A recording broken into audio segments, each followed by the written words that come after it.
C'est parti. Bonjour et bienvenue dans ce podcast Le Plein de Sens. Je suis Anne-Sophie Suppiot. Je m'appelle Grégory Vacher. Vous êtes en quête de sens, et ça tombe bien parce que nous aussi. Ou alors vous vous posez des questions sur le sens de la vie de temps en temps. Nous aussi. Comment tu sais tout ça, toi? Dans ce podcast, on part à la rencontre de gens qui ont réussi à mettre du sens dans leur vie, figurez-vous. Quelle bonne idée. Il s'appelle comment d'ailleurs l'épisode d'aujourd'hui ? Couple, sexualité, amour et désir avec Florentine Dolnoy-Wang. Merci Francine. Alors, on y va. Bonjour à tous, nous nous installons pour un nouveau podcast. Bonjour, Bienvenue. je m'assois sur le tabouret. Voilà, on va être bien là, c'est sympathique. La climatisation est allumée. Non, c'est juste qu'il fait très froid chez moi. Ah d'accord, c'est pour ça. Oui. Cela dit, pour des gens qui défendent un petit peu les valeurs environnementales, avoir la clim chez toi, ce serait un peu un pied de nez, non ? Non mais on serait pas des oiseaux nous. Excellent.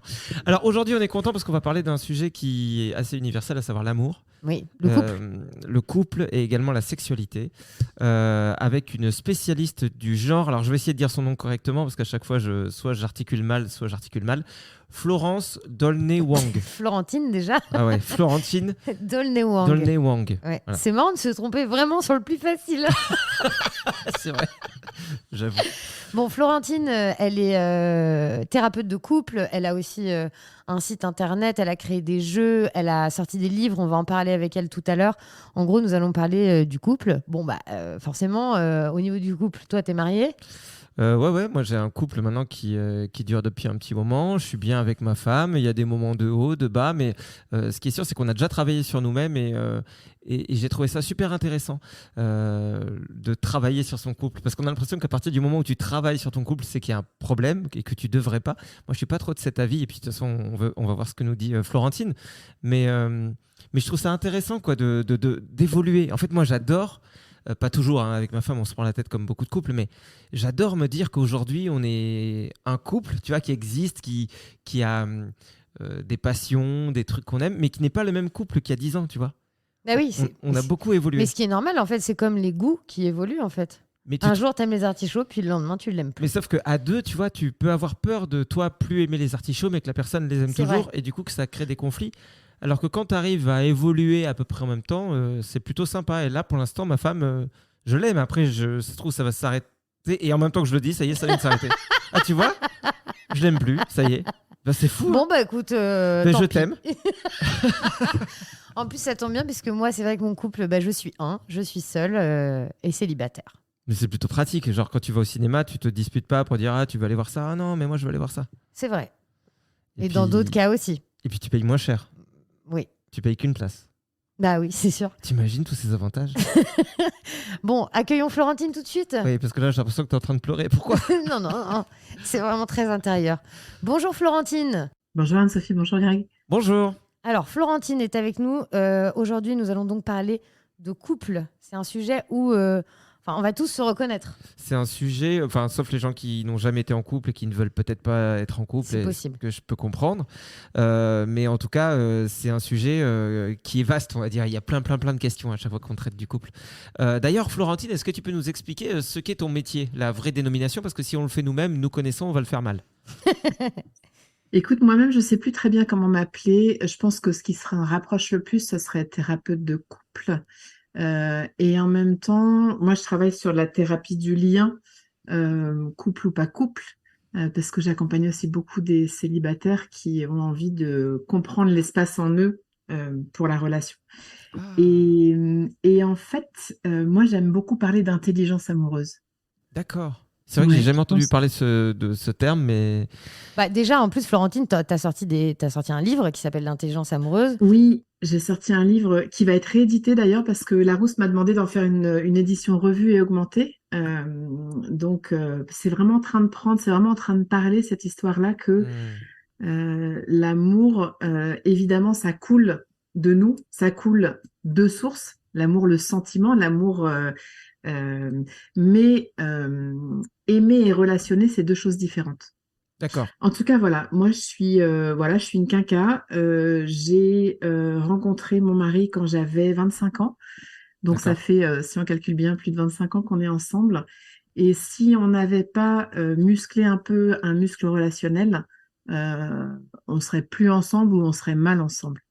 Donc, en tant que thérapeute, j'ai vite compris que même avec toutes les études que j'avais faites, etc., ben, la relation, c'était hyper compliqué. Hmm.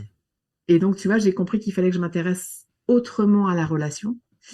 Ça m'a passionnée. Mais c'est pour mon propre couple que je suis allée creuser d'abord. D'accord. Et puis, j'ai mis au monde, chemin faisant, l'intelligence amoureuse, tu vois.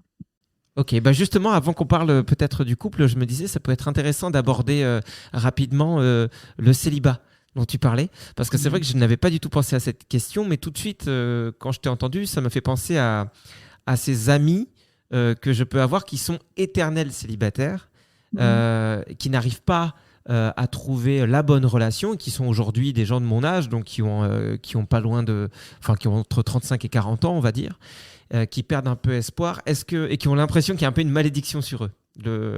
Il y a un côté un peu, bon, moi j'y arriverai jamais, je sais, c'est comme ça, ce sera comme ça jusqu'à la fin de ma vie. Est-ce que c'est des choses qu'on peut expliquer aujourd'hui, le pourquoi des gens sont dans cette catégorie, et est-ce qu'on peut trouver une issue pour ceux en tout cas qui souhaitent être en couple et qui n'y arrivent pas, quoi? Mais évidemment, le pourquoi, c'est que on a des représentations sur le couple et l'amour qui sont complètement faussées. Et donc, on s'engage dans des relations avec un certain point de vue de qu'est-ce que c'est un bon couple, qu'est-ce que c'est un bon partenaire, déjà ça nous envoie dans le mur. Et aussi, euh, on arrive dans la relation avec nos creux et nos bosses. Parce qu'on a fait tout un voyage depuis qu'on est né sur Terre, tu vois. Mm. Et ce voyage nous a sculptés. Et ça, on l'emmène dans le lien. Mm. Et l'autre en face emmène ses propres sculptures aussi dans le lien. Et ça fait un joyeux bazar. Et quand on n'a pas des clés, c'est comme ça passe ou ça casse, tu vois. Ouais. Et quand ça casse, c'est hyper douloureux. Et ça peut nous confirmer qu'on n'est pas aimable ou qu'on trouve jamais le bon partenaire ou que. Et c'est ce contre quoi je me bats, moi, vraiment, aujourd'hui, hein. Je pense qu'on est des merveilles, tous et chacun. Tu vois, qu'on est arrivé sur Terre avec des capacités extraordinaires, un potentiel fou. Quand on regarde les bébés, moi je suis fascinée de regarder les bébés parce que c'est un enseignement sur pattes, de voir ce qu'on était à la base. Tout ce potentiel de dire oui, de s'abandonner, de dire non, de se braquer. Tu vois, enfin, je dis tu vois à chaque fois, mais en fait c'est vous voyez, hein. Ouais, ouais. Mais regarder un bébé, c'est vraiment nous redire tout ce qu'on est et qu'on a oublié qu'on était. Le bébé, il veut plus de sa tétine, il la crache, point barre. Il se demande pas si ça va nous faire plaisir, ceci, cela. Il sait poser ses limites. On savait tout ça. Pour apprendre à marcher, j'ai lu il y a pas longtemps qu'on était tombé chacun entre 3 et 5 000 fois. Ah ouais. Imaginez la ténacité d'un bébé. Imaginez comme on a été incroyablement tenace. Ouais, alors qu'adulte, t'essayes une fois la trottinette électrique, tu te prends un arbre, tu dis bon, bah, c'est pas pour moi. Je dis, c'est pas pour moi.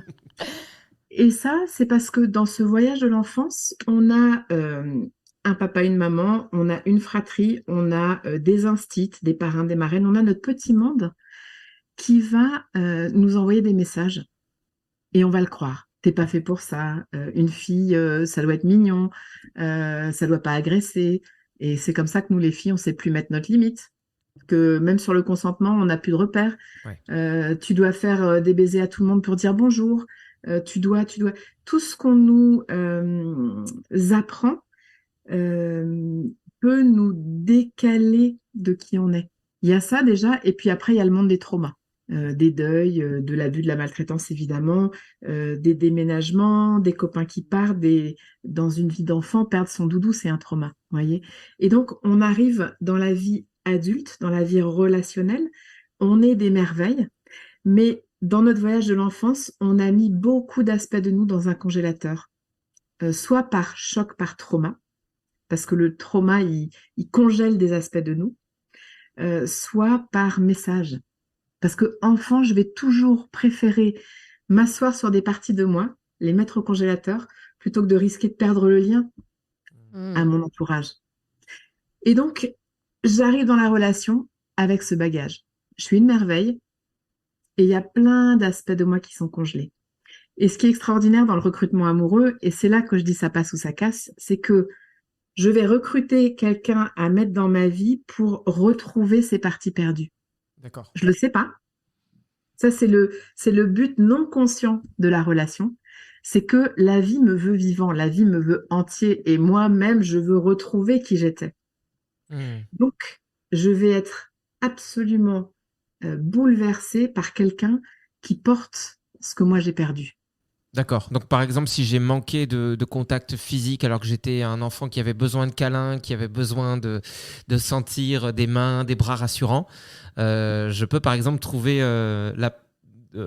une qualité pour trouver la partenaire ou le partenaire idéal, ce serait une personne de très tactile, de très, très physique, par exemple? C'est presque exactement ça. Oui. Ma façon de le formuler, elle est un tout petit peu différente. Elle est que, tu vois, deux familles dans lesquelles le bébé va pas recevoir d'affection. Pas de câlin, pas de contact, alors qu'on en a tellement besoin pour se développer, pour se déployer, pour sentir qui on est, etc. Il y en a un sur ces deux bébés qui va décider, ce manque-là de contact, c'est tellement dangereux, le contact, c'est dangereux, je congèle le contact, je ne veux plus de contact. D'accord. Tu vois?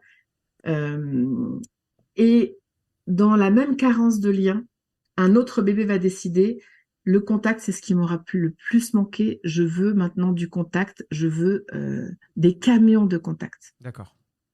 Et c'est ceux-là qui vont se rencontrer. Parce que la mission du couple, pour eux, il va y avoir une danse. Au début de la relation, ils vont se rencontrer, il va y avoir toutes les hormones géniales du coup de foudre, etc. Il va y avoir du contact, de l'intimité, du toucher, des câlins, etc. Et puis, à un moment, ils vont se repolariser dans leur décision d'enfant. Où l'un va dire contact trop dangereux et l'autre va dire si, plus de contact, plus de contact. Et tu vois, une chose que tu peux dire à tous tes amis célibataires comme ça qui pensent que c'est plus pour eux, si on n'a pas d'intelligence amoureuse, Monsieur No Contact va penser que Madame Contact est saoulante. Ouais. Tu m'étouffes, tu me débordes, et donc je vais te rejeter, et donc je vais te faire revivre ce que tu as vécu enfant, et moi je vais perpétuer ce que j'ai vécu enfant. S'ils mettent pas de la conscience tous les deux pour aller regarder qu'est-ce que c'est que cette danse, qu'est-ce qui se traficote entre nous, pour dire ah waouh, tous les deux on a une drôle d'histoire avec le toucher. Et moi, je porte la partie qui n'en veut plus, et toi, tu portes la partie qui en veut trop. Le cadeau, il est au milieu. Et on va le regarder en collaboration aimante, et on va redévelopper ça ensemble. Ouais, et ça, c'est bon pour tous nos aspects. Tu vois, contact, un qui est bordélique, l'autre qui est hyper structuré, tout ce qu'on appelle nos incompatibilités. Oui.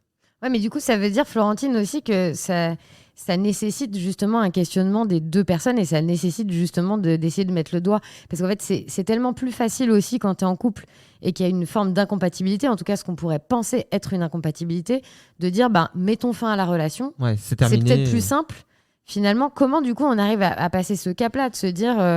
bon allez, on va essayer de se battre et on va essayer de mettre le doigt sur quelque chose. Tu vois, c'est pas facile, quoi. Mettre dans la tête de chacun quelque part que le couple, c'est un travail, quoi, un couple qui dure et que l'illusion du couple, genre de trouver la bonne personne avec qui tout est magique pendant 25 ans sans faire aucun effort, ça n'existe pas. On peut se l'enlever de la tête, quoi. On peut se l'enlever de la tête. C'est pour ça que je dis que toutes les représentations nous ont envoyé dans le mur. Tu vois, tous les films romantiques, ils s'arrêtent au moment où on est dans la phase où tout est beau, tout est bon, tout est dynamique, tout est désir, tout est entrain, etc. Et après, on va passer dans la phase de la mission du couple, de quel plan la vie a pour moi pour que je redevienne vivant.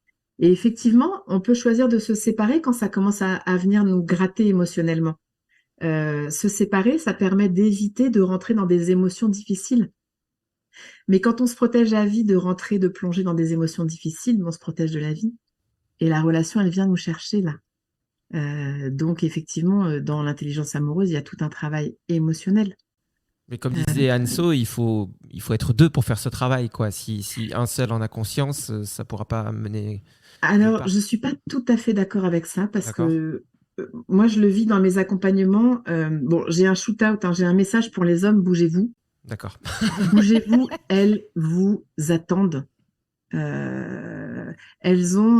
femmes, elles ont souvent cette polarité d'initiatrice de la relation. C'est celles qui vous disent, il faut qu'on fasse quelque chose. Est-ce que tu voudrais pas lire ce bouquin? Est-ce que tu voudrais pas faire ce programme? Est-ce que tu voudrais pas qu'on aille voir quelqu'un, etc. Souvent, les hommes, vous êtes sur les freins. Je comprends ça parce que dans vos messages de l'enfance, on vous a beaucoup demandé de gérer, d'assurer tout seul, d'être fort, etc. Et ça vient challenger complètement ça. Mais de grâce, ouvrez-vous à ces messages de votre partenaire. Je suis débordée de témoignages de femmes qui m'appellent pour me dire comment est-ce que je peux le convaincre de venir, et d'hommes qui me disent j'ai été un vrai con, elle est partie. Comment je peux faire pour la récupérer? En général, quand elle est partie, elle est partie. Ouais. C'est-à-dire, il y a des années, l'amour ne suffit pas. L'amour ne suffit pas pour relationner au long cours dans la joie et la vitalité et l'énergie et oui, moi je suis bouleversée à chaque fois que j'ai des témoignages d'hommes ils m'écrivent, hein, j'ai des mails qui me disent comment je peux faire. Elle m'a demandé, voilà, c'est terminé. Ouais. J'ai été un vrai con. Mais qu'est-ce que tu réponds du coup dans ces cas-là? Parce que je te rejoins sur un point, c'est que, en tout cas, ça s'applique à mes propres expériences. C'est vrai que moi, souvent, une fois que je suis partie, c'est vraiment fini, quoi. Il n'y a pas de... Il n'y a pas de retour possible. Non, il n'y a pas de Sauf retour possible. si on t'offre une bouteille de Ricard, c'est vrai que... Évidemment. Non, mais c'est vrai, mais du coup, qu'est-ce que tu réponds à ces hommes? Parce que tu peux pas rentrer dans une généralité. Il y a potentiellement des femmes qui peuvent revenir. Mais qu'est-ce que tu leur réponds? En fait, du coup, je les accompagne à faire ce job parce que on peut, tu vois, moi, je suis vraiment aussi dans ce message de 1 peut faire bouger le 2. Notamment dans les premiers paliers, parce que quand on arrive à un moment de conflit, d'incommunicabilité, un point dur dans le couple, hein, soit que les bateaux s'éloignent, parce qu'il y a 2 façons d'être en crise en couple. Hein. Il y a les bateaux s'éloignent, où il y a ça fight tout le temps. D'accord, les bateaux s'éloignent. Alors pour ceux qui n'ont pas l'image, même si ça me paraît très clair, hein, c'est qu'on est chacun aspiré par notre propre vie seule, c'est-à-dire le boulot, on est occupé par, je sais pas, des soirées entre amis, des machins, et donc le couple ne se retrouve plus, finalement on fait de la coloc et on s'aperçoit quoi. Ça. Il y a soit c'est en mode on s'est perdu, ouais. Tu vois, soit carrément il y a des tierces personnes qui rentrent dans l'équation ou des activités qui prennent une place aussi importante émotionnellement qu'une tierce personne. Hein. Ou alors il y a le conflit chaud où on est tout le temps en train de s'engueuler, tout le temps en train de se critiquer, de se braquer, c'est vraiment de la lutte chaude. Et quand on arrive à ce point, vraiment, quand l'un des deux seulement commence à faire le job, commence à réaliser ce qui l'emmène dans la dynamique et que du coup, ce qui l'emmène dans la dynamique change, la dynamique change. D'accord. Parce qu'on est d'accord, c'est ça que je voulais te dire, que sans être dans des situations vraiment problématiques et sans être dans un couple qui est au bord de l'énorme crise, ce sont des phases régulières et normales, non? D'avoir justement les bateaux qui s'éloignent et des périodes de conflit. Mais complètement normal. Et c'est pas assez intégré. On pense que l'amour, c'est l'état amoureux. Ouais. Mais aimer et être amoureux, c'est complètement différent. Oui, d'ailleurs, tu dis, j'ai vu sur ton compte Instagram, tu le dis, allez voir d'ailleurs son compte Instagram, on vous mettra tous les liens parce que c'est vraiment des petites phrases, mais à chaque fois qui font vraiment réfléchir. Et tu dis souvent que aimer, c'est ce qui vient justement après l'état amoureux. Oui, c'est une citation moi qui m'avait vraiment emportée il y a quelques années d'Éric Emmanuel Schmitt, je ne sais plus dans quel livre, mais qui disait on commence à aimer quand on cesse d'être amoureux. Et donc, dans aimer, il y a ce deuil à faire de l'état amoureux. Il faut qu'on comprenne, il faut qu'on intègre et d'être d'accord à un endroit que certains d'entre nous sont amoureux de l'amour. Et donc, dès qu'on n'est plus dans cette période d'état amoureux où on est flyé, hein, clairement, on est sous emprise de plein d'hormones qui modifient notre état intérieur. On est dans le manque, on est dans la surprise, on est dans la générosité. Enfin, c'est très, très dynamique. Il est délicieux, l'état amoureux. Ouais. Et comme c'est la représentation principale de ce que c'est l'amour, dans les romans, dans les films, etc., quand on quitte cet état-là, on se dit « Ah bah ça y est, c'est fini, je suis plus amoureux ». Mais c'est là que ça commence à devenir très, très intéressant. Ouais, bah tu vois, en fait, je sais pas si ça parlera à ceux qui nous écoutent, c'est quelque chose dont j'ai déjà parlé, mais c'est vrai que moi j'ai l'impression, Florentine, que pendant très longtemps, mes relations, justement, une fois qu'elles passaient cette phase un peu magique de tout est beau, tout est un conte de fées, il y a plein de papillons dans le ventre, il y a plein d'adrénaline, finalement je comprenais, une fois que c'était fini, que cette relation n'était pas faite pour moi, et je finissais par quitter la personne au bout d'un moment, ou en tout cas, je finissais par créer la situation pour que la personne me quitte, parce qu'évidemment, j'ai beaucoup manqué de courage. Hein. Et en fait, ma femme, ça a été la première personne pour qui j'ai pas eu de coup de foudre au début. C'était juste une relation comme ça. Et au bout d'un an, parce que je me suis dit, bon, j'ai pas eu le coup de foudre au début, donc forcément, en plus je repensais à mon ex et tout, forcément, bon, je l'ai quitté. Et ce qui est dingue, c'est que c'est pendant notre rupture qui a duré plusieurs mois, que malgré mes efforts pour essayer de me mettre avec d'autres filles ou de juste profiter de la vie, elle revenait souvent dans ma tête, quoi. Et donc, ça m'a obligé à faire un vrai travail sur moi. Parce que je me suis dit, OK, si tu reviens vers elle, tu ne peux pas la faire souffrir. Donc, il faut que tu sois certain que c'est pour les bonnes raisons et qu'elle ne va pas juste te flatter dans ton ego parce que tu savais qu'elle était amoureuse de toi. Et donc, je me suis posé toutes ces questions. Je me suis lancé et là, je me suis dit, OK, si tu reviens vers elle, c'est pour la rendre heureuse. Ça peut faire un peu macho de parler comme ça, genre c'est mon rôle dans Les Femmes Heureuses. En tout cas, de faire de donner la meilleure version de toi-même et faire en sorte que ça se passe bien.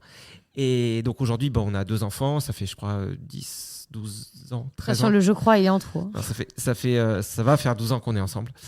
Et en fait, j'ai accepté de lâcher un truc, je sais pas quoi, de me jeter à fond dans la relation et de vivre avec ces phases qui fait que des fois c'était tout beau, tout rose comme dans les contes de fées, et des fois, on était justement en distance, où on était en train de se fâcher, et donc il fallait faire quelque chose.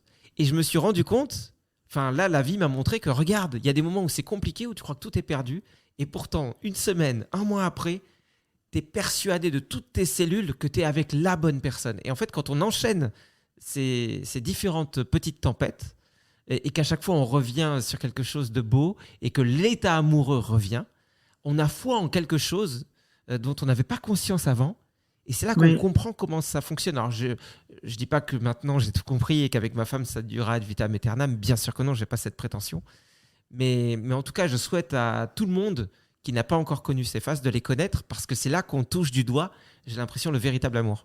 C'est ça, et tu vois, dans ce que tu décris, il y a 2 choses que j'ai vraiment envie de souligner. Déjà, bravo, 3 choses. Bravo, un break ne sert à rien si on met pas de la transformation avant de se retrouver.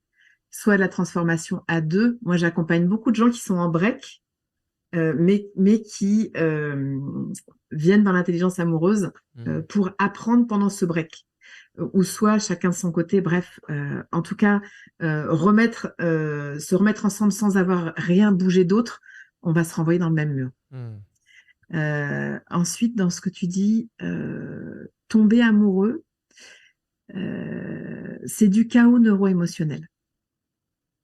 Et c'est nos représentations. C'est pour ça que tant de femmes sont attirées par les bad boys et tant d'hommes sont attirés par des chieuses.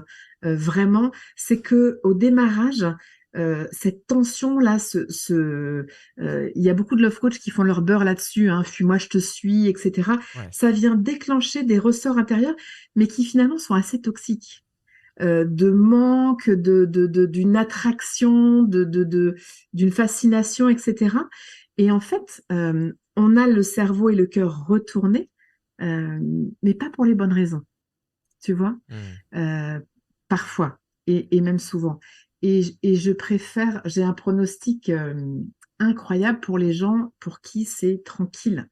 Il y a des gens qui me disent, ouais, mais moi, on n'a pas eu de coup de foudre. Génial, no problemo.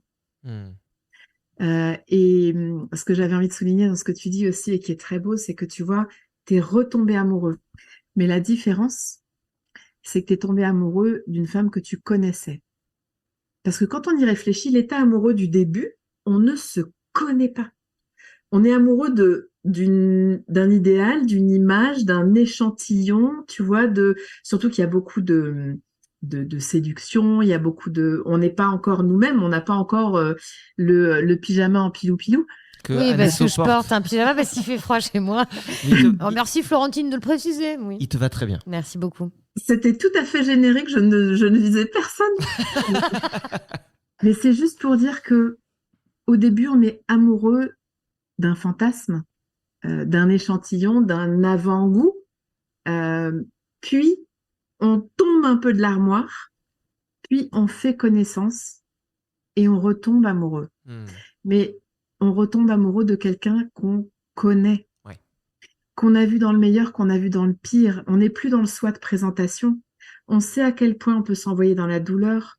On sait les vulnérabilités de l'autre. On sait les vérités de l'autre. On sait et on aime. Hmm.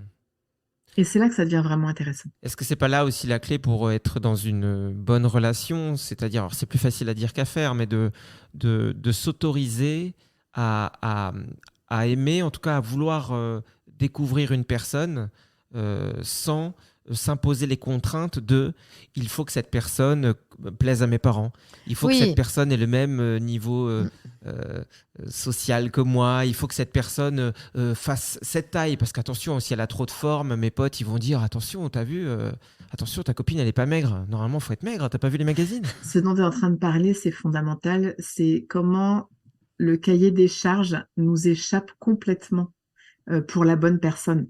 Hmm. La bonne personne, c'est celle qui va nous aider à remettre en vie nos endroits congelés.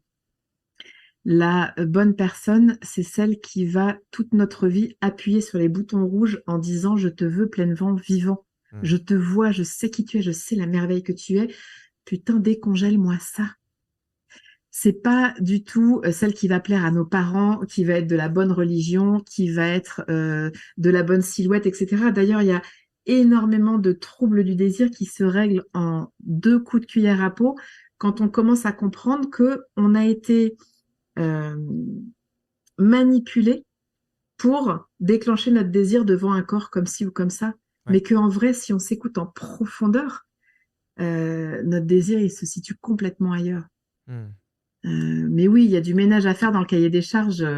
Mais ayez tous les cahiers des charges que vous voulez, la vie va se charger de vous. Ouais. La vie va se charger de vous. La vie est géniale pour ça. Mais pour le coup, ce cahier des charges, on n'en a pas toujours conscience, quoi. On préfère se mentir à soi-même parce que enfin, j'ai l'impression que tout le monde n'est pas au clair là-dessus, quoi.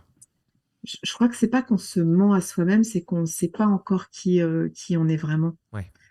J'irai pas, tu vois, sur un mensonge actif, mais combien de personnes témoignent et disent c'était pas du tout mon type. J'aurais jamais pensé Oui, c'est que. vrai ça. Mais bien sûr, Ouais. notre cahier des charges, il est complètement à l'ouest, complètement à l'ouest. Il est drivé par notre éducation, notre milieu et tout ce qu'on a reçu comme message sur qu'est-ce que c'est l'amour, qu'est-ce que c'est le couple. Donc là, on touche du doigt un truc essentiel, j'ai l'impression, c'est que peut-être que pour être bien en couple, il faut accepter de se connaître soi-même et de faire ce travail-là, en tout cas si on ne se connaît pas soi-même. C'est très difficile en jouant un rôle dans la société ou en étant justement trop préoccupé par son travail ou autre chose pour avoir du temps à se consacrer dans cette quête de soi. Si on balaye ça de notre vie, on est...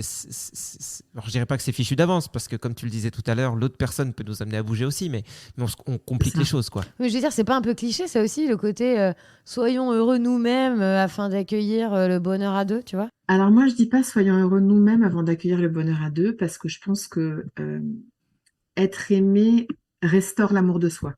D'accord. Donc, je suis absolument contre ce truc qui dit aime-toi toi-même avant que d'oser être aimé.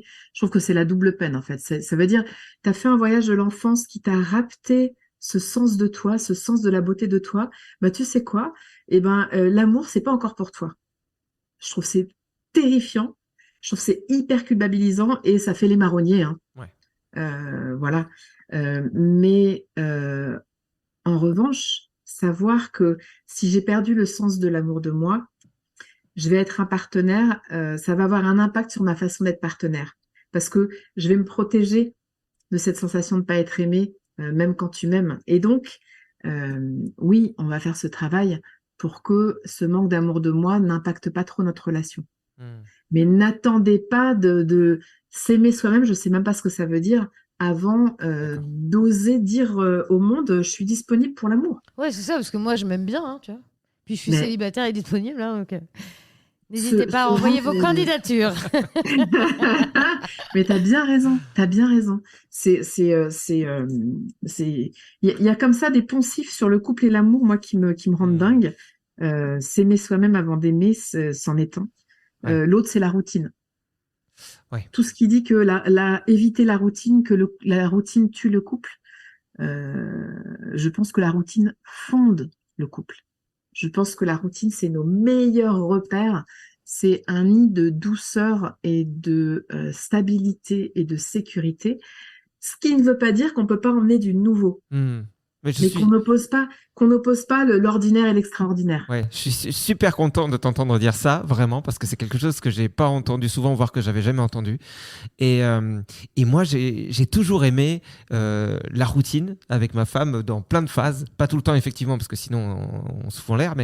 Mais ça a mis une espèce de pression sur le couple de dire, enfin, on voit ça dans les films, hein, par exemple, la fille qui rentre du travail et le mec dit regarde qu'est-ce que j'ai mis sur la table, oh 2 billets pour aller à Venise, et on part maintenant, et on part tout de suite, ou je t'emmène à tel endroit les yeux bandés et hop regarde, waouh, et puis tu sais qu'est-ce qu'on fait cet après-midi, on va chez ta mère, non on fait du deltaplane. Wow, mais et puis toi à côté avec ta femme tu fais bon mais moi je sais pas, j'ai téléchargé une série si tu veux qu'on la regarde ensemble, et tu te sens bête alors que tu peux avoir envie des deux, tu peux avoir envie de parfois d'excursion, de folie. Mais des fois, c'est tellement bien de se dire, bah aujourd'hui, on regarde notre série comme tous les soirs sous le plaid et on aime bien, quoi. Exactement, exactement. Je veux qu'on réhabilite la routine. La routine, c'est les fondations. Mais en fait, on oppose la routine à l'extraordinaire. Ouais. On a besoin des deux. On a juste besoin des deux, mais ne pas dénigrer la routine, parce qu'il y a beaucoup de couples qui se regardent et qui se disent, bon, on n'est pas un bon couple, en fait, on est plan-plan, c'est fini, c'est foutu. Non, pas du tout. Trésorez, chérissez vos routines. Il y a aussi quand même beaucoup ton entourage qui te fait croire que ton couple, il est horrible. Ouais, entourage, film, enfin, il y a tellement d'influences de même partout. Tes potes qui viennent dîner, qui disent ah bah nous, ce week-end, on a fait ça. Ah bon, vous êtes jamais allés. Enfin, en fait, il y a une espèce de truc, alors qu'en réalité, peut-être que ce couple-là, qui est plus plan-plan, est peut-être plus heureux que l'autre. Et enfin... C'est un peu comme dans la sexualité, en fait. On voit pas les gens faire, et pourtant on porte toujours un jugement et un avis sur ce que doivent faire les gens. C'est pénible. Ça me fait penser à un truc, et c'est de ça que je voulais te parler, Florentine, et je l'avais oublié. Donc merci de me le rappeler. C'est que j'ai connu justement des couples, j'ai l'impression, quand j'étais petit, donc de l'âge de mes parents, qui étaient pas du tout dans la routine, dans le sens où ils étaient très actifs. Ils sortaient, ils faisaient ça, ils allaient là. Et par contre, c'est des couples qui ne faisaient jamais rien à deux à la maison. C'est comme s'ils fuyaient cette situation parce que toute leur vie, ils avaient tellement connu autre chose que inconsciemment ou consciemment, ils avaient peur de se retrouver en tête-à-tête à la maison. Bien sûr, mais la suractivité ou la sursociabilité, ça peut être une fuite de l'intimité, hein. Et je parle même pas de la sexualité, parce qu'on peut faire de la sexualité sans être intime, mais l'intimité, c'est être ensemble et sentir toutes les émotions qu'on sent l'un à l'occasion de l'autre. Et oui, les couples qui partent tout le temps en vacances avec des bandes de potes, ou alors dans les maisons familiales où il y a toujours les cousins, les ribambelles, les trucs, qui sont jamais ensemble, qui ont une vie sociale débordante, etc. Parfois, l'entourage comprend pas. Tout d'un coup, ils disent on se sépare, alors que ça avait l'air d'être tellement fun, mais c'est parce que le deux était pas en route, était déserté. Ouais, ils étaient plus en partenaire de soirée ou de sortie qu'un vrai couple. Oui, parfois c'est une fuite de la relation, effectivement, hein, tu le disais très bien, d'être tout le temps ailleurs. Alors, Anso parlait de sexualité, je pense que c'est important aussi qu'on en parle. Juste avant, je voulais savoir comment tu expliques, s'il y a une explication, que parfois des gens restent dans une relation qui, en tout cas, semble toxique. Je pense par exemple à une personne qui est en couple avec une femme qui, pour le coup, est très critique, je trouve, envers lui. Très souvent, un peu comme une maman qui serait une maman très sévère, quoi, qui lui dit mais tu fais jamais ça, mais de toute façon en ça t'es nul. Et puis je préférerais que des fois je me dirais que, enfin, je serais plus heureuse sans toi qu'avec toi. Mais à dire des choses très violentes. Par exemple, c'est un ami qui a des soucis de santé, et dans des énormes crises, elle lui a déjà dit je préférais que tu sois mort. Tu sais quoi, t'aurais dû mourir lors de ton opération. Et lui va me raconter ça comme quelqu'un qui a vécu quelque chose d'un peu traumatisant, mais alors que moi ça me semblerait impossible de supporter le 10e de ça en couple. Bah lui, parce qu'il y a d'autres beaux moments à côté, continue avec cette personne. Alors même si c'est un cas très particulier, je pense que ce modèle-là doit exister dans plein de couples. Cette espèce d'humiliation qui peut exister, ou devant les autres, en plus. Ou cette violence, et parfois en public. Comment est-ce que on peut expliquer qu'on puisse rester dans un couple comme ça? Pardon, je voulais avaler ma salive. Il y a deux... On dirait que je croyais que tu allais te mettre à pleurer.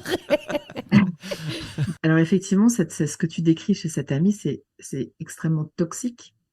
Et je ne sais pas, parce que je les ai pas vus, mais je ne sais pas si cette femme est une personne toxique ou si c'est juste leur relation qui a pris un tour toxique. Parce que on peut être une personne qui est pas toxique et émettre des choses très toxiques. Tu vois, enfin, il y a une différence entre un tableau psychopathologique, par exemple de pervers narcissique ou de paranoïaque aigu, etc. Et vous et moi, on est tout à fait capable d'émettre des choses toxiques dans la relation. Moi, j'ai pu être très toxique pour Édouard par moment et vice-versa, jusqu'à ce qu'on nettoie l'espace comme ça. Mais euh, ce qui peut expliquer qu'il reste dans cette relation, c'est que soit c'est vraiment une personne toxique et il est sous emprise, Ouais. parce que l'emprise de la personne toxique, c'est de souffler le chaud et le froid. C'est vraiment, je te détruis psychologiquement en te disant des choses, en te faisant croire que t'es pas quelqu'un de bien et en te vidant de ta substance. Et puis, quand je vois qu'on atteint le point de rupture, et tu peux vraiment dévitaliser quelqu'un comme ça, hop, je te fais un petit coup de lune de miel. Où tout d'un coup, et la personne, ce qui va déclencher l'emprise, c'est que la personne, au fur et à mesure, elle va se dire, ah, c'est tellement bon, personne va jamais m'aimer comme ça, c'est tellement bon que ça doit être moi qui déconne. Et tu vois, D'accord. le cercle vicieux. Donc on est d'accord qu'on est dans le même schéma que des personnes, et souvent des femmes, maltraitées, même physiquement. Oui, oui, bien sûr, bien sûr. Et ce qui peut expliquer ça aussi, et là, il faudrait qu'ils fassent le travail à l'intérieur, enfin, soit à deux, soit chacun, mais de comprendre comment elle a zéro autre costume de survie, c'est-à-dire mécanisme de défense dans la relation que agresser quand elle a des émotions compliquées, et que lui, comment est-ce que son enfance a sculpté en lui les possibilités d'être traité comme ça et de pas poser ses limites. Alors pour le coup, là, je sais que lui, je pense, ça peut être transposé une fois de plus sur plein de gens, je sais que lui a vécu ça aussi étant petit. Il a été habitué à ce qu'on lui parle comme ça. Donc est-ce qu'on va Voilà. recréer une Et donc, situation déplaisante? quand on a été habitué enfant à une forme de relation, Ouais, on a interprété ça comme c'est de l'amour, d'accord. tu vois. Donc, si j'ai grandi dans un foyer où mes parents se hurlaient dessus, j'ai fait des photos avec mon cœur et je sais, quand on aime, on hurle dessus. Hmm. Tu vois, il y a tout un tas de représentations à revisiter pour sentir euh, dans la vie quel amoureux je suis, qui je suis, quel amant je suis. C'est pareil pour la sexualité. On est beaucoup à être embringué dans une sexualité qui n'est pas la nôtre, parce que c'est celle qu'on a vue et c'est celle qu'on nous a fait croire qui était la sexualité. Mon deuxième bouquin, c'est vraiment un manifeste pour une sexualité à soi. Hmm. Retoucher le sens de qui je suis quand je suis dans mon corps. Comment j'ai envie de donner et recevoir l'amour dans mon corps. Comment j'ai envie de vivre l'amour. Et ça me demande de me débarrasser de tout ce que j'ai intégré dans mon voyage de l'enfance. Bah ouais, c'est une super transition que tu nous fais. Merci beaucoup pour parler justement de sexualité. Je sais pas, toi, Anso, comment tu te situes par rapport à ça? Est-ce que Moi, tu je suis ressens... au top, mec. Non, mais sans parler de ça, est-ce que tu ressens ou tu as déjà ressenti une certaine pression ou Oui, oui. En fait, déjà, moi, sur mes histoires et relations amoureuses, j'ai toujours à peu près le même schéma. J'ai 40 ans. J'ai vécu 3 longues histoires qui se sont toujours terminées par moi et pour beaucoup par lassitude et pas de combat. J'arrivais au bout, j'ai envie de changement. Et en fait, ce dont tu parlais tout à l'heure avec ce shoot qui se rapproche de la toxicomanie où tu as envie de revivre cet état de désir intense. De toute façon, plus rien ne compte à part l'autre. J'avoue que moi, je dois être un peu toxico là-dessus et en fait, je n'arrive pas à me résoudre à ne plus jamais le revivre. Donc finalement, arrêtez vos candidatures parce que de toute façon, je vais vous quitter. Mais non, moi, ce dont je voulais parler, c'était surtout du désir qui parfois, et du coup, c'est en lien aussi avec la sexualité. Mais tu vois, par exemple, pour moi, ça a toujours été un peu une jauge d'histoire d'amour. Dès lors que je ressens un peu moins de désir et que la sexualité est un peu plus flappie, je dirais, un peu plus molle, ou voire inexistante, ben, je considère que l'histoire d'amour est terminée. Tu comprends? Ah, alors tu sais quoi, Ouais. je vais te faire une question parallèle, comme ça tu pourras nous faire une grande réponse. Mais au contraire, j'ai l'impression avec ma femme qu'on a des phases où on est très bien, mais par contre on a moins de désir et moins de sexualité. Et de mon côté, bah, du coup, je culpabilise un peu parce que je me dis, oula, on doit pas être normaux ou peut-être finalement on s'aime pas. Comment ça se fait qu'on n'a pas plus envie en ce moment? Voilà, comme ça, tu as ces deux questions en même temps. Ouais, mais Débrouille-toi. non, non, mais c'est génial que vous souleviez ce thème parce que on confond désir et amour. On confond. En fait, il y a plusieurs mythes autour du désir. Il y a le mythe de la nécessité du désir. Ça, c'est un message pour les couples au long cours. C'est tout à fait délicieux de se prévoir des moments pour faire l'amour sans attendre de sentir notre désir pour se diriger vers l'autre. Parce que finalement, entre le fait que moi j'ai envie, que toi t'aies envie en même temps et qu'on ait l'espace-temps pour faire l'amour, on peut attendre bien longtemps, surtout quand on commence à avoir des enfants, Ouais. etc. Donc, si on se base sur le désir pour continuer à faire vivre notre sexualité, à un moment, on est cuit. Parce que finalement, plus on fait l'amour, moins on fait l'amour, moins on fait l'amour. Hein, Ouais. il y a une espèce de reverse system comme ça sur notre hormonologie. Et quand on déserte le terrain, parfois, bah, il faut se remettre en selle pour replonger dans une phase où on refait l'amour. Moi, je suis une grande adepte de prendre des rendez-vous pour faire l'amour. Alors, il y en a plein qui poussent des cris d'orfraie en mode what, mais faudrait aussi prendre des rendez-vous pour ça. Déjà, il faut de l'intelligence amoureuse et aussi, il faudrait... Ben ouais, les gars, parce que en fait, dans une vie, il y a tellement de trucs qu'il vaut mieux se donner rendez-vous pour faire l'amour. Et il vaut mieux se donner rendez-vous pour faire l'amour quand on est en forme et pas à 23 heures, quand on a toute notre journée dans les pattes. Et au début de la relation, c'est ce qu'on fait, hein, avec plus ou moins d'hypocrisie. Mais quand on se donne rendez-vous pour aller au ciné, au resto ou quoi que ce soit, on sait très bien qu'en vrai, on se donne rendez-vous pour faire l'amour, mais qu'on va pas dire, vas-y, Ouais, bien sûr. Boire un verre, on le connaît, le fameux verre, Ouais, alors qu'il n'y a ouais. pas de tout dans voilà, le frigo. exactement. Et donc, moi, les couples long cours, vraiment, je leur recommande d'avoir des rendez-vous dans l'agenda. Euh, c'est ce qui marche tellement chez les amants, hein. Les amants, ils donnent rendez-vous à l'hôtel et ils ont une sexualité vachement nourrissante, Ouais. mais ils se sont donné rendez-vous pour ça. Ouais. Quand on se donne rendez-vous, ça commence à se préparer. Oui, mais tu vois, comment tu fais quand tu es en couple depuis, tu vois, longtemps avec quelqu'un ou du coup, je sais pas, c'est peut-être le temps qui passe, les désaccords, les problèmes de communication aussi qui font que tu as beau te donner rendez-vous à 17h pour aller faire l'amour, tu es devant la personne et Ouais. tu lui dis bon, j'ai pas envie quoi. Est-ce que déjà c'est connecté? Est-ce que ce que disait Anne-Sou tout à l'heure, ça peut être vrai? C'est-à-dire que ce manque de désir peut annoncer la fin d'un couple ou la fin Je de crois que je me quelque suis chose? plantée, Ou c'est faux. pas forcément? En fait, pas du tout D'accord. forcément. Déjà, il y a beaucoup de couples qui sont des couples magnifiques, qui complexent de ne plus faire l'amour. J'ai envie de leur dire, détendez-vous. Si c'est une souffrance pour l'un ou l'autre ou les deux, venez vous remettre en selle. Mais si c'est OK, soit parce que c'est une phase, soit parce que c'est comme ça, vous faites pas des nœuds au cerveau, Ouais. déjà. Et ensuite, très souvent, quand on se met à plus faire l'amour ou à plus avoir de désir, c'est pas forcément qu'on n'a plus de désir pour l'autre ou qu'on n'est pas un bon couple, c'est que on n'a plus envie de la façon dont on s'est engagé dans faire l'amour. Et souvent, ça passe par le corps des femmes. Les femmes, elles ont le signal souvent beaucoup plus tôt. Elles ont une baisse de désir et elles se mettent à être un peu rejetantes. Et en fait, le signal à l'intérieur, c'est pas j'ai plus envie de toi, mais c'est j'ai plus envie de la façon dont on fait l'amour. Parce que les femmes, encore une fois, elles portent cette polarité d'initiatrice et dans leur corps, elles sentent qu'il y a un virage à prendre, qu'on n'a pas la même sexualité au début de la relation, au fur et à mesure des années, et qu'il y a quelque chose à écouter dans ce mouvement pour se rapprocher encore de soi. Ça me parle Euh, beaucoup ce que tu dis, Florentine.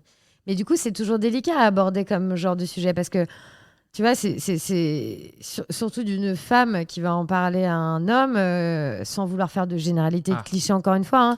Mais il y a toujours ce côté un peu, attention, tu Mais touches c'est ça, à Anne-Sophie, ma l'intimité. L'intimité, c'est la possibilité d'aborder des sujets délicats. Mm. C'est ça, c'est de l'intimité. C'est de dire, c'est de pouvoir ouvrir un espace pour dire, j'ai envie qu'on évolue dans notre façon de faire l'amour. J'ai créé un jeu qui s'appelle l'art de jouir, qui est fait pour que les couples se donnent la notice. Quelque chose que j'ai besoin de te dire, une chose que tu dois savoir à propos de mon corps, une chose que tu dois savoir à propos de mon désir, parce que je sais comme l'intimité, elle est très très compliquée. Ouais. Et qu'on a besoin quand même de se donner la notice l'un de l'autre pour évoluer ensemble en continuant à être chacun branché à soi. La sexualité, c'est un voyage vers soi avec l'autre.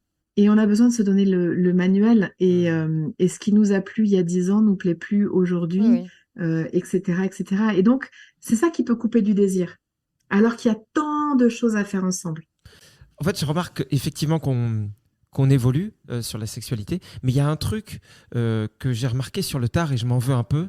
Parce que je me suis rendu compte que pendant très longtemps, j'ai considéré le manque de désir de mes partenaires comme quelque chose de personnel. C'est-à-dire que je pense pas être le seul homme à faire ça, mais j'ai fait des crises pas possibles à des filles en disant quoi, t'as pas envie de moi, ben, ça veut dire que tu m'aimes plus, qu'est-ce qu'il y a, je te plais pas, j'ai pas le corps des magazines, c'est ça, machin.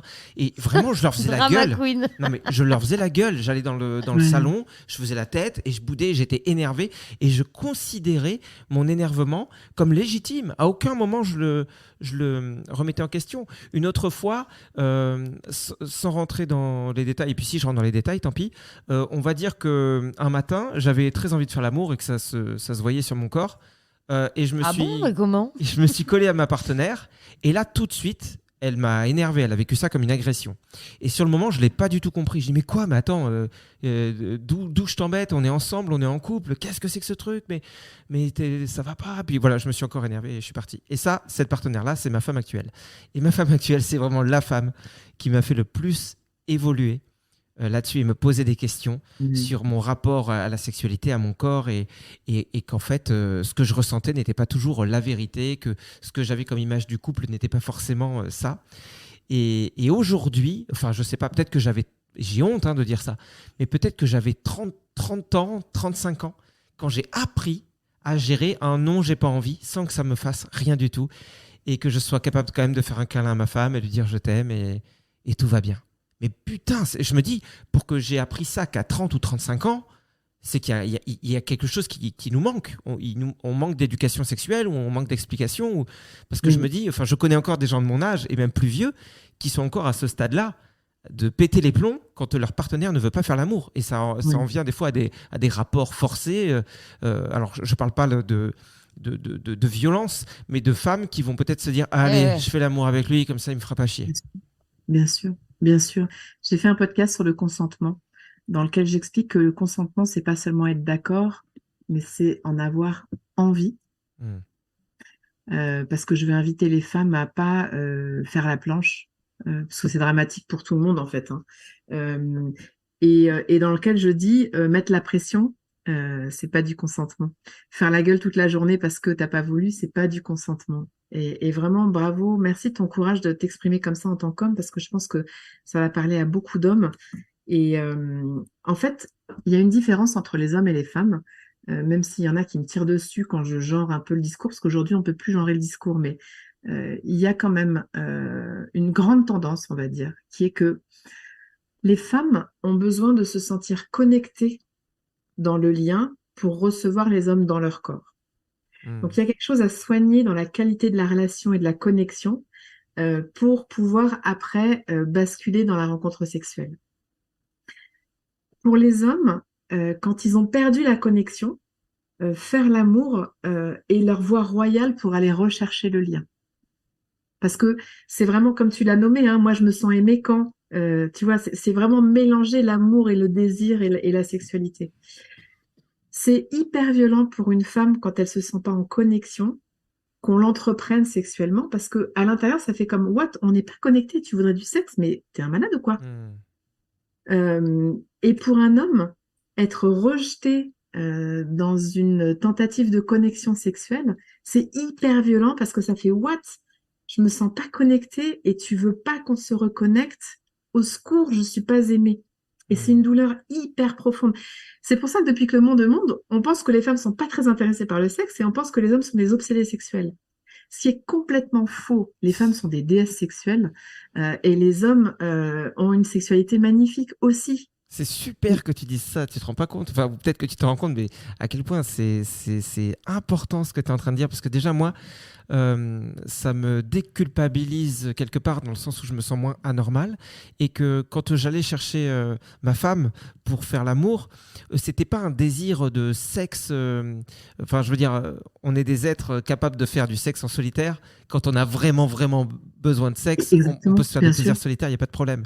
Mais là, effectivement, c'était pas juste le désir de faire l'acte, mais effectivement, pour moi, quand on fait l'amour, on se reconnecte. Et on en a déjà parlé 1000 fois avec ma femme, elle a exactement les mêmes mots que toi. Elle a besoin d'une harmonie, elle a besoin de sentir qu'on est bien tous les deux. Oui. Et donc, c'est un manifeste pour l'intelligence amoureuse, c'est-à-dire c'est un manifeste pour entretenir la connexion et avoir des outils pour vite revenir dans la connexion quand elle s'est rompue. Parce que, en fait, on est des êtres blessés. On a été blessés dans le lien par nos expériences de l'enfance, par toutes nos expériences. Et donc, l'un à l'occasion de l'autre, très souvent, on va débrancher la prise parce qu'on va dire un truc qui déconnecte. Et donc, devenons compétents à ressauter vite dans la connexion. Ayons des outils pour entretenir cette connexion, voire pour la créer, la recréer. Et ça a un impact après sur la qualité de la sexualité. Donc on peut se dire, si on a des mésententes, on va dire, ou en tout cas une difficulté à nous reconnecter sexuellement et qu'on en a l'envie, on peut se dire que c'est OK d'aller voir un spécialiste, parce que ça aussi, j'ai l'impression qu'on est dans une société déjà qui a honte d'aller voir un psy. Il ne faut pas dire parce qu'on est faible, mais alors aller voir un sexologue ou un thérapeute de couple, c'est comme crier au monde on est moins fort que les autres, on n'y arrive pas, on est nul. Exactement. Donc des fois on n'ose pas. Exactement. Moi je travaille et vous allez m'aider en com à dire que c'est plutôt la classe de travailler sur la relation. Que c'est plutôt signe d'une mentalité évoluée, consciente, intentionnelle, que c'est grand, en fait, de mettre la relation au travail. Mais ça, c'est vraiment cette culture française où c'est un échec, où on revient de loin. Oui, mais c'est fou. C'est comme si on avait honte de faire des études pour pouvoir avoir des connaissances. C'est comme si on avait honte de faire du sport pour entretenir son corps. C'est exactement ça. Les couples, quand ça commence à pas aller, attendent en moyenne 6 ou 7 ans avant de faire un pas, de demander de l'aide. 6 ou 7 ans. Imaginez comme on a le temps d'aller dans le mur. Imaginez comme on a le temps d'arriver à de l'irréparable ou à... Moi, je vois souvent les couples arrivent un peu tard. Et ça fait tellement de douleur. Et les enfants sont là au premier poste et ils regardent tout ça et ils se disent « Ah, c'est ça l'amour ». Moi, je veux changer le monde avec l'intelligence amoureuse. C'est vraiment ça. Je pense que la cellule couple, c'est notre premier laboratoire pour redevenir humain sur Terre. Et est-ce que tu penses, Florentine, qu'il y a par exemple des choses qui sont absolument rédhibitoires pour vivre un couple épanoui et réussi? Est-ce que tu penses que, enfin, je sais pas, il y a... j'en sais rien, ça peut être peut-être la jalousie, ça peut être, tu vois. Est-ce que tu as déjà vu des couples où tu t'es dit, ah mais alors ça peut vraiment pas marcher, et pour quelle raison? Pour moi, il y a deux grandes formes d'incompatibilité, allez, trois. Un tableau psychopathologique dangereux. La jalousie peut en faire partie ou pas, selon le degré. Mais il y a vraiment des gens qui sont tellement abîmés que ça va être très compliqué, très très compliqué. Ils sont pas tant que ça. Ouais. Et sinon, on est tous normalement cognés. Et c'est parfait parce qu'on va amener dans le lien exactement ce qu'il y a besoin pour que ça bouge, en fait. Il faut faire confiance au processus. Il y a vraiment une mission dans la relation qui est magnifique. Moi, ça me fait un peu mal d'entendre ça parce que, une fois de plus, je me confie à fond parce qu'en vrai, c'est aussi ça le but de ce podcast, c'est que Ça va avoir une thérapie gratos. Non, mais c'est aussi savoir dire les choses. Et moi, je sais pas trop ce que je veux faire de ma vie, mais en tout cas, un des trucs que je me garde en objectif, c'est essayer d'être le plus transparent possible, même quand c'est pas beau, même quand normalement on le montre pas, parce que je trouve que c'est justement jouer des rôles et la pseudo-perfection qui fait qu'on se tue et qu'on impose aux autres peut-être qu'on leur fait avoir des objectifs trop hauts. Enfin, on montre une version de nous-mêmes qui n'est pas réelle. Et en gros, la jalousie, je dis ça parce que ça m'y a fait penser. J'ai été quelqu'un de très très jaloux, mais je pense à un point justement trop haut.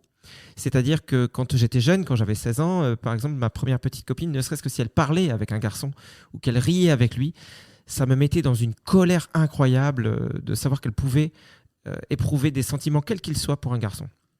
Et du coup, je crois que c'est même certain que j'ai été quelqu'un de très toxique sans m'en rendre compte à l'époque, puisque cette personne, pour me faire plaisir, a arrêté de parler avec des garçons et sans que j'aie à lui demander en fait. Et tout ça pour dire que la jalousie, comment est-ce que j'ai travaillé dessus, même si aujourd'hui je suis encore un peu jaloux, mais de manière beaucoup plus classique, on va dire.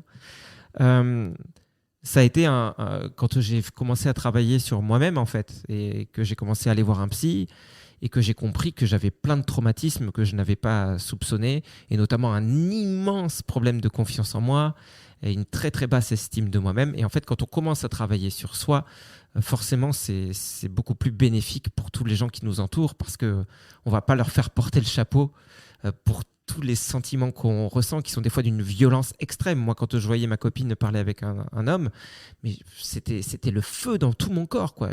Sauf que à l'époque, je ne pouvais pas conscientiser que le problème n'était pas la situation de ma copine avec cet homme, mais ça venait de moi et de la façon dont j'avais grandi et de mes traumas, quoi. Mais tu vois, il va y avoir différents niveaux de toxicité avec la jalousie. Il va y avoir ce que tu décris de cette douleur, de ce feu, et que du coup, cette femme qui est avec toi, elle rétrécit ses possibilités de vie pour pas te mettre dans cet état-là. Mais là où ça devient psychopathologique, c'est si tu t'autorises à la taper ou à la tuer parce qu'elle te met dans cet état-là.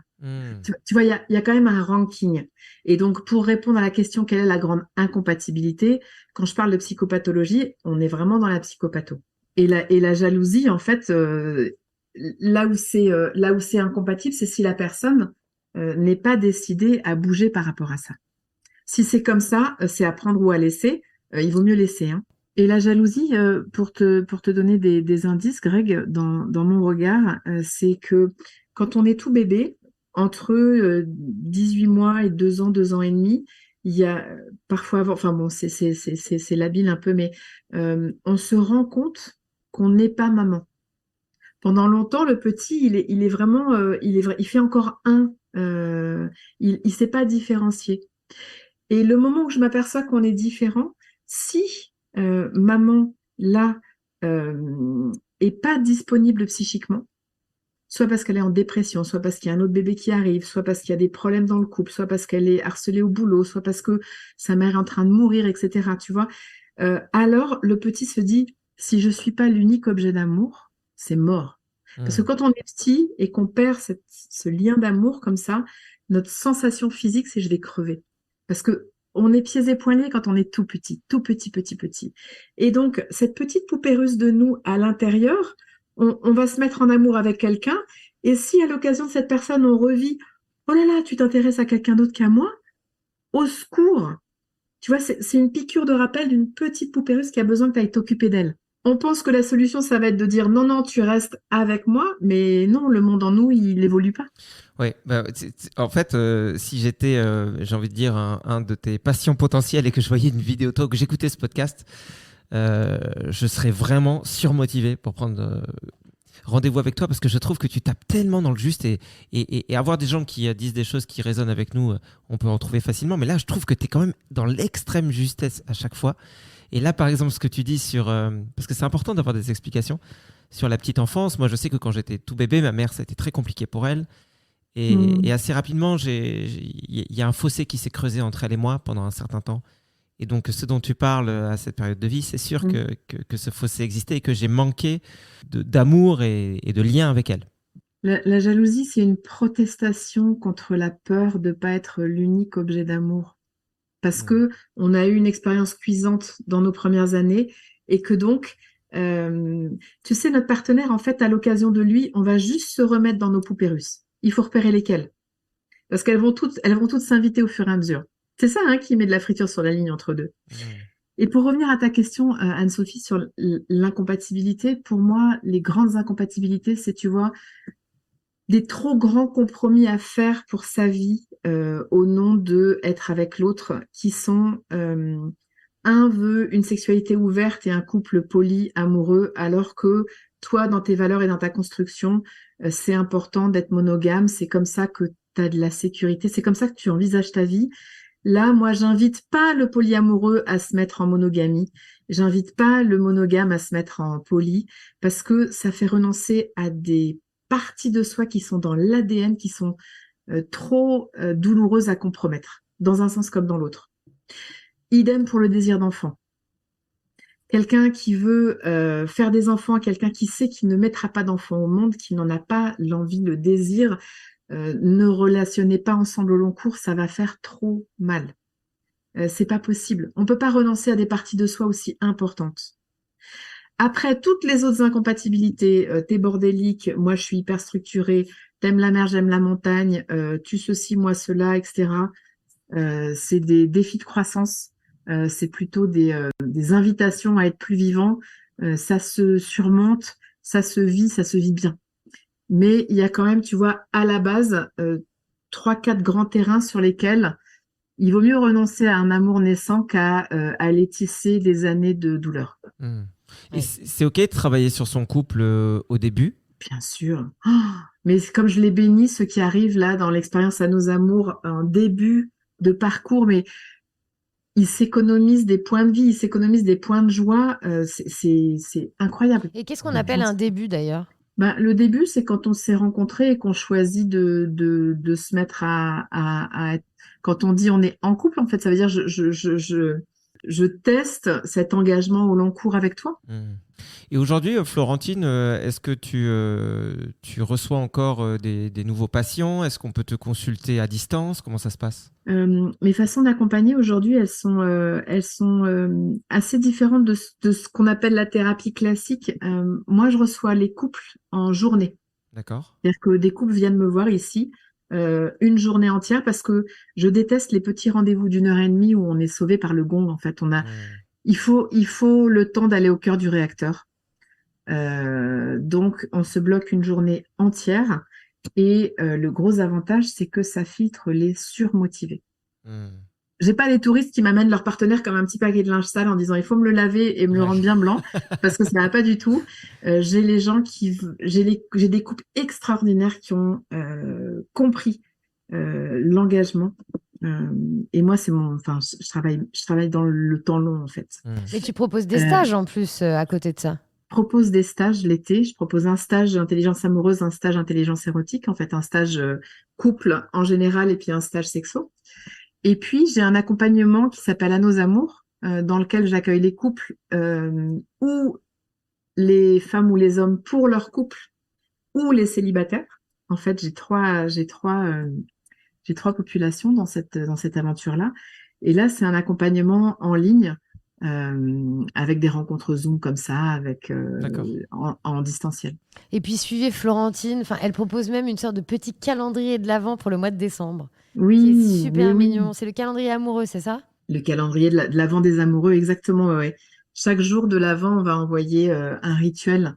On veut que les gens arrivent à Noël bien connectés, bien. Et c'est gratuit en plus. C'est gratuit.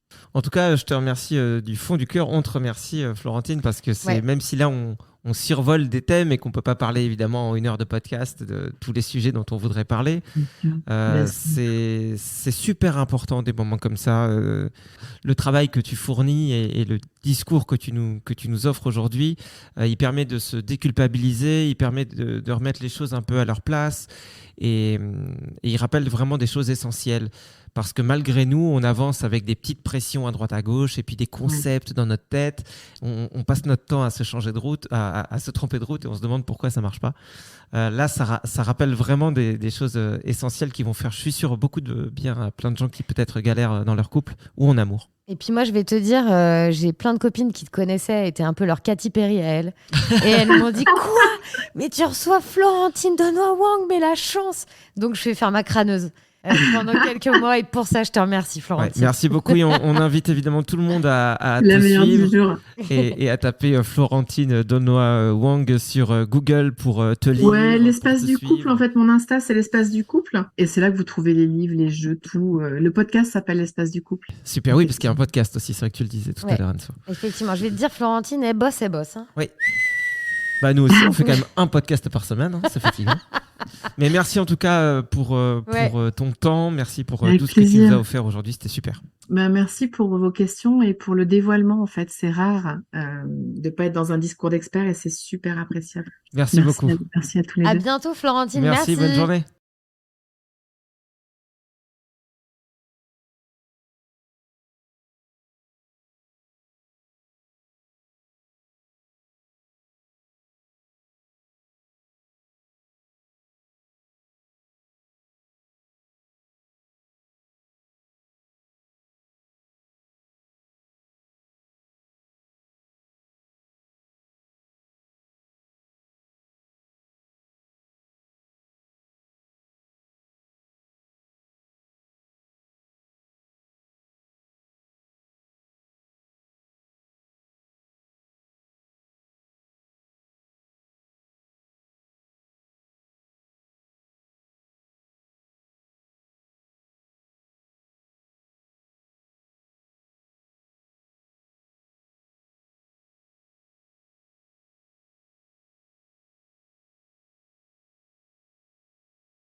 Merci à vous tous de nous avoir suivis et sachez que vous pouvez nous soutenir. Ça se passe sur Tipeee, T-I-P-E-E-E.